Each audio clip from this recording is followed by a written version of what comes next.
So, a little play-by-play review for today on something it went well, and yet it turned out to be kind of pivotal. There was an interaction, and I was a distance away with the rest of the fathers, and we were having our time. And then I heard one of mine speak in a very, how can I say this flavorfully? I'm proud that vocal cords are being passed on genetically in our family, and as a result, I could hear it from a distance away.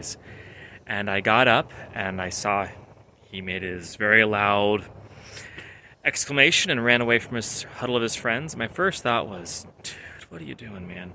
I was thinking he was overreacting. And he ran away for distance. He was sitting down. And my first thought was, as I was approaching him, all these thoughts going through my mind.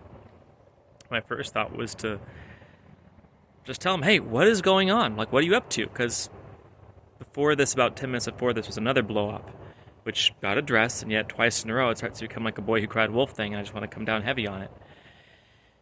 And then when I was about 24 inches away from him, behind him, I started thinking, if I do this, if I say, what's going on, how is he going to react? Well, let's go in the past and figure out how he's going to react. And then it just hit me.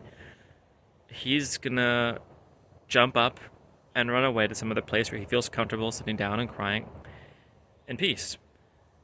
And I was about to sit down next to him, and I had this flash in my head of him suddenly choosing to run away. And then again, my brain's thinking super fast, this is happening. I'm thinking, why would he run away except for to run away because he thinks that I'm just not going to give him a chance to express his emotions? Because again, the argument is that the emotions are right or wrong, it's just to express the emotions.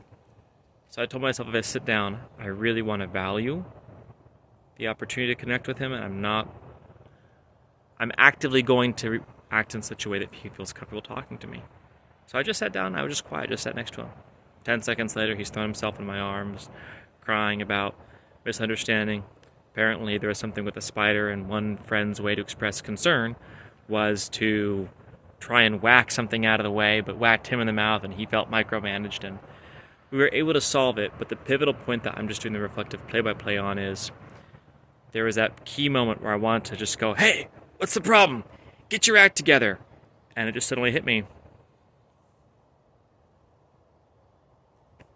What do I want to come from this? And dead right but still dead, that's not what I want. So listening, that was a pivotal play-by-play for today. That's what I'm taking from this.